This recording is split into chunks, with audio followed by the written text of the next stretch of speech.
Good evening, everyone, and welcome to the England Football webinar this evening. My name is Sharon Muxworthy, and I'm the Coach Development Officer for the South East. And with me, I have... Evening, everyone. My name's Ash Higgins, FA Youth Coach Developer. I recently started at the FA, so great to be involved in tonight's webinar. And I'll pass over to you, Danny. Hi, Danny Fenner. I work in the South East and I work in the grassroots team, and my main focus is working in diversity and inclusion.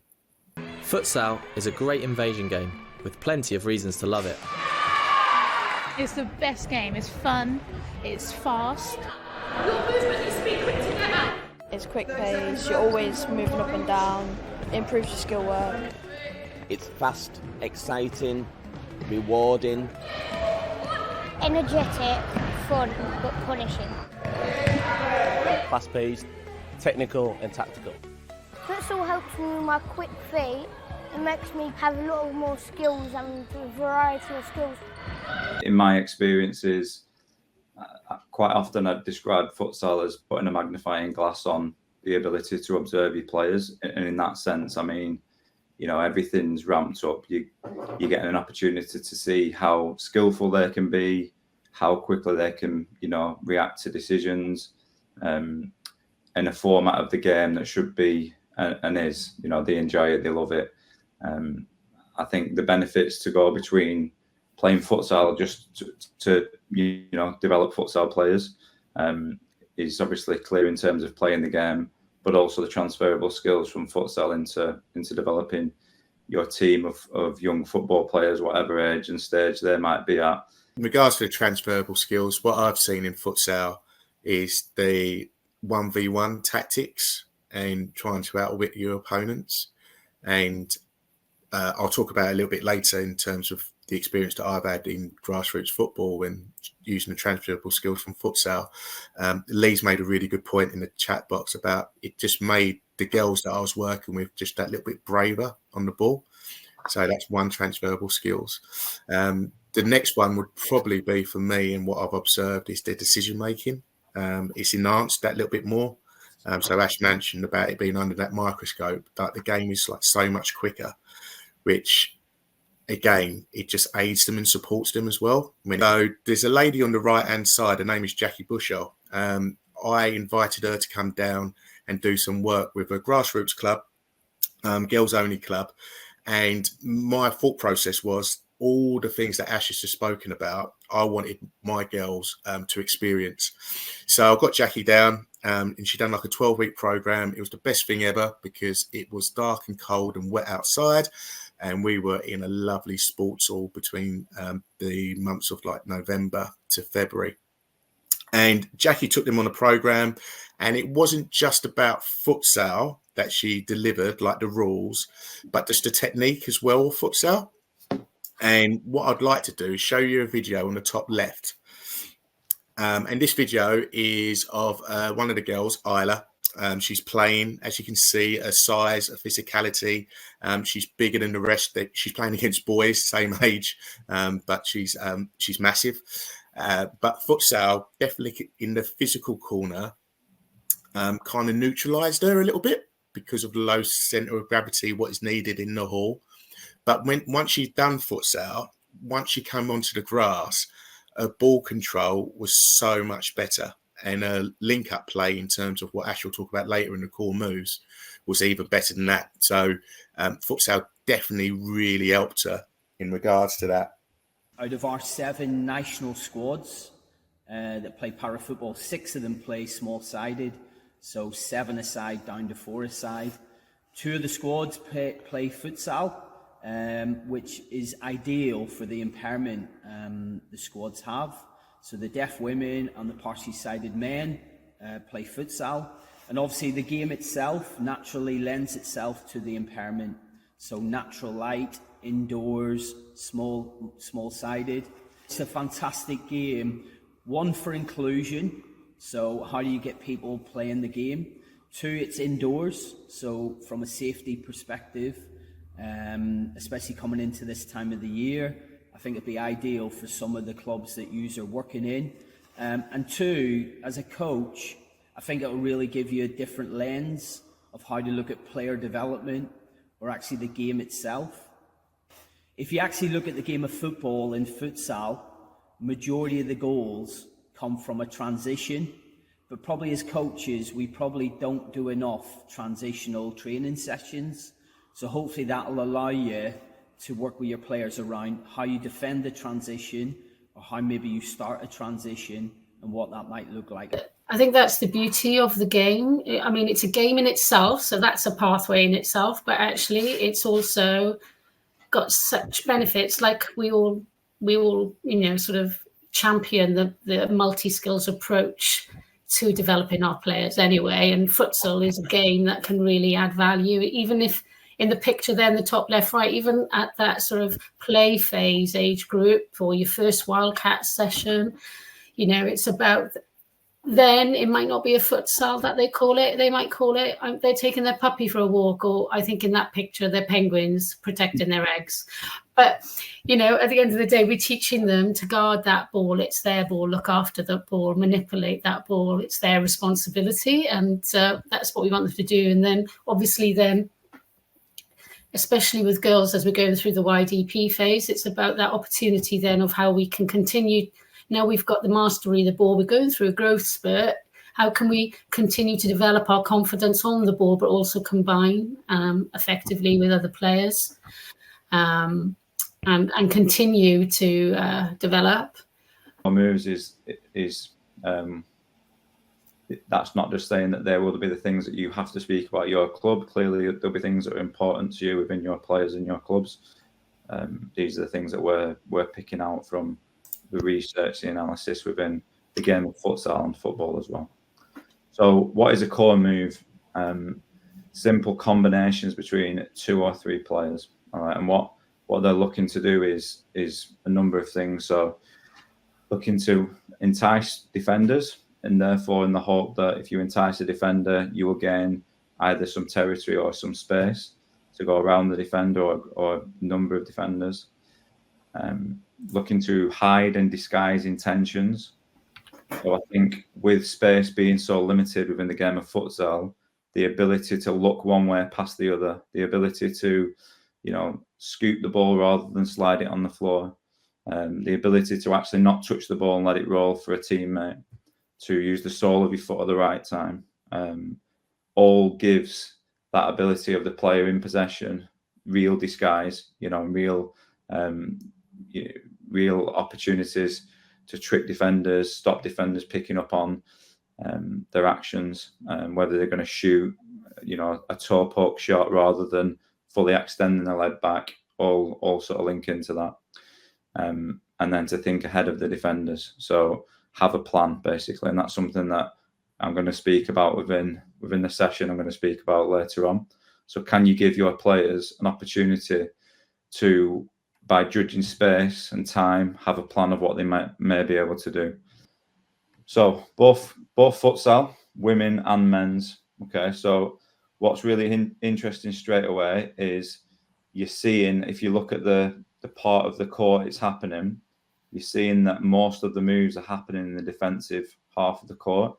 Again, the rationale to that is that with the game, with an adult-sized court being 40 long, the ability to run into space is obviously reduced. And one of the things I see young players quite often struggling with is the weight of pass will roll out, or there won't be enough space for them to keep the ball in. So it's often happening in actually the defensive half, because that's where the space will be in the opponent's half to run into. So we see there the overlap run. Again, scoop pass, delivered brilliantly. What a goal. So if it ends like that, everyone's clapping. Quite often it'll be even difficult to just get that finish off.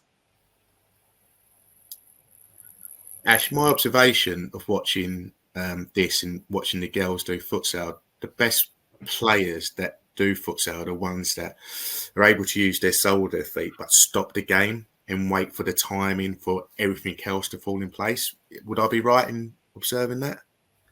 Yeah, I think, again, whether you use the sole of your foot or you push it because you need to, it will all depend on the circumstances, won't it? And it's the same If everyone remembers the Ronaldinho toe poke against Chelsea years ago, no one would have said that was a traditional way to score a goal. It worked. So really good examples here. We're seeing use the sole of the foot to not only control the ball, but actually to travel with it. So controlling, eyes are up, is in control of the ball. Again, control, has 100% control of the ball. And actually now we're seeing travelling, we're seeing players drag the ball back when in possession.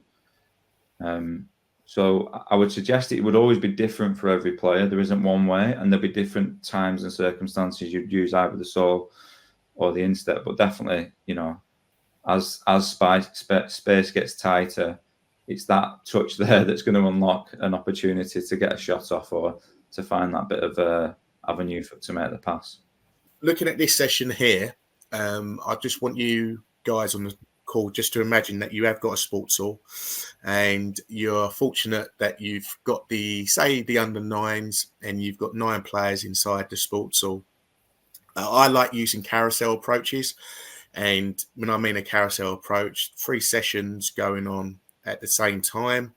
But you might, if you wanted to, when I walk through these sessions, you might want to use like a parallel practice where you use the same practice over a number of stations. Or you might want to level up. You might want to use this practice by doing one practice first and then ramping it up to the second practice, then ramping up to the third. It's completely up to you. But I like using the carousel approach. So all of this would happen all at once. Organised chaos. I love it. So the first practice that you look on the left-hand side, we'll be working on a 1v1. And I want to get loads of repetition in. So I would say red player will serve it into the yellow player, and the yellow player will try to dribble it past the halfway line and get it through either the 2 gates on the wide or get it down to the baseline at the end. If they get dribble through to the wide zones, they get, we'll say, 1 point. If they're able to go all the way to the top, they get 3 points, and they get 10 goes doing it. And with that comes with loads and loads and repetition in them doing that. I might look principles of play wise, just working on penetration, because I want them to really exploit the space that's in front of them. And I might technical component work on dribbling. Another key consideration to think about is if I'm the defender, so what? So when I win back the ball, what do I do? Again, if you win back the ball, can you get down to the other end and try and put the ball onto the line? You get double bubble, you get double the points. So being really creative in it, a lot of noise, a lot of chaos. But as you can imagine with this, depending what your session outcomes are, you could really drive your session, your learning outcomes through. And if you're lucky enough, and, you know, talking to all the grassroots coaches that are here, to have an assistant coach or maybe a parent that might be able to help you as well, just to facilitate on each of these practices, could be really beneficial. This is the aim of the game is to sort of combine with teammates to score. So it's an attacking game, and you literally the setup. You could just play in half if you only have 6. So if you start in futsal and you haven't got the numbers yet, then you can just work in a half area. But then if you've got 14 numbers, you can work in both areas. And the principle of the game is that the attackers start with the ball on the halfway line, and it's a sort of mirror practice. You've got the same happening, another game happening on the other side. And then they, through passing, have to pass and receive and try and score against the 3 who are out of possession. If the out of possession win the ball, then they have to drive to the halfway line. They don't get a point for it. They just get the ball and the opportunity to then attack. And the great thing about this practice is that, you know, the repetition, because I've gone into 2 half-pitch games, the transition is real, because as soon as the defense are winning, they drive into that halfway line. Then the opportunity then to switch from, I'm out, out of possession into possession, out of possession. That transition is really real. Also about getting into position. The attackers all of a sudden having to think, right, we're now trying to win the ball back, which is very much what the futsal game is like, and about where is the space that I can exploit? Where do I need to move to create a passing opportunity to have that shot on goal. But as you can see through the diagram that's playing, the numbers build up, and the idea that will come into play is that we'll finish with 5v5 on court if we're working with players who can manage that. If we're not, if we're working with players who maybe at a younger age, I wouldn't potentially be going to that number, again, to keep reps as high as possible, fun and enjoyment, and make sure that they're just getting as many opportunities to practice as possible. So step principle, so size, that's the major thing. This is a counter-attacking practice, which means it is an absolute blow if you do it properly. They're going to be out of breath. They're going to be covering, full court distance. If you've got loads of players, so if you've got an under-16s team and all of a sudden 20 have turned up, split the court into half, just like Sharon's just shown really well, and you might just go the width way of the court and have 2 of these practices going on. But I wanted to just show one of them.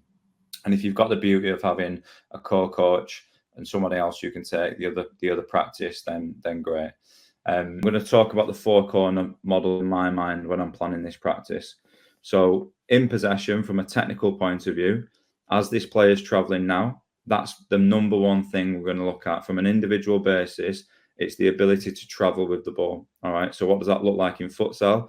That might be sole rolling, or it might be that they've got enough time and space to push with the inside of the foot and they're traveling towards the goalkeeper. In the 1v1 situation, now they're going to have to engage the player. And one other thing I might throw in this situation is the ability to fake shoot and cut. And also what I think is really important is that we always encourage our players to go both ways. So if I'm right-footed, I'm always going to go to my right because it's my best side. But that won't make me the player I can potentially be. So sometimes you've got to encourage them to go on the left. Now, that doesn't always mean use your left, but it might mean travel past them on the left. Out of possession, I'm working on cutting off passing lines because there are going to be lots of opportunities to defend outnumbered. All right, so you've always got the lines. The lines are the best defenders on the court. They never move. So if you can show players towards them, that'll always help you. Also, when you are outnumbered in futsal, a massive thing is cutting off passing lines because your goalkeeper will come out and become that extra player at times, and they'll create opportunities to take shots at them if the need be. The away from the technical and tactical side of things, okay, I'm really thinking about socially what I could do with the players on the court. Just play the game, they'll love it. They'll absolutely love it. But one thing I'm doing in this situation is I'm saying, right, if I feel like they're at the age, they can set their own time limits. So you can play for 5 minutes. Also, I'm going to allow them to keep score. So I'm not going to keep score, they're going to keep score. And the reason for that is for their ownership over the practice. So from a social point of view, they should be highly engaged because it is that. But also, we're now creating an element of competition. Okay, so it's yellows against reds, and they really want to beat each other because the losing team are picking the cones up at the end, or they're getting the bibs in. To progress the practice and to take it to another level, again, at the end of the constant counter-attacking activity, once we get to 4v4 on court plus keepers, it's a game. And you score, the opposition lose a player. At the same time, if you make one of the core moves out, you get double goals or you win the game. Again, so we create a real high intensity at the end of the game, because that, again, is what would replicate the game of futsal. Usually at the end of a game, it might be 1 or 2 goals that's in it, and the opposition might be bringing the goalkeeper out, and therefore they're leaving the goal open. So emotions are at the highest. And really ensure your practice is finishing with that, rather than it being almost slow. Take them to that point where they're just fully enjoying it.